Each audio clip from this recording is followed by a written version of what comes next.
محمد نوید بھائی نے سوال کیا ہے، السلام علیکم ورحمۃ اللہ وبرکاتہ۔ وعلیکم السلام ورحمۃ اللہ وبرکاتہ۔ کیا فرماتے علماء اس مسئلے کے بارے میں کہ شریعت میں جہیز کا کیا حکم ہے؟ دیکھیے گا، شریعت میں جہیز جو ہے نا، نہ شریعت اس کا حکم دیتی ہے نہ اسے منع کرتی ہے۔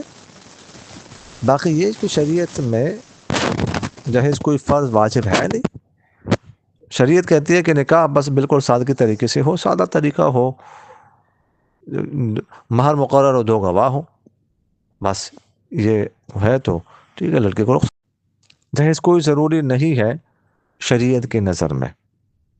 اور بعض لوگ اس کا بہت زیادہ اہتمام کرتے ہیں، قرض لیتے ہیں، پھر ساری زندگی وہ قرض اتارنے میں لگ جاتی ہے، بلکہ ساری زندگی وہ قرض ہی نہیں اترتا، اس طرح قرض میں ہوتا ہے کہ دنیا سے رخصت ہو جاتا ہے۔ تو یہ بہت ہی خطرناک بات ہے کہ قرض اپنے سر پہ ہو اور دنیا سے انسان چلا جائے۔ حضور اقدس صلی اللہ علیہ وسلم شروع میں جس شخص پر قرض ہوتا تھا وہ اس کی نماز جنازہ بھی نہیں پڑھاتے تھے کہ قرض چھوڑ کے جا رہے ہیں نا۔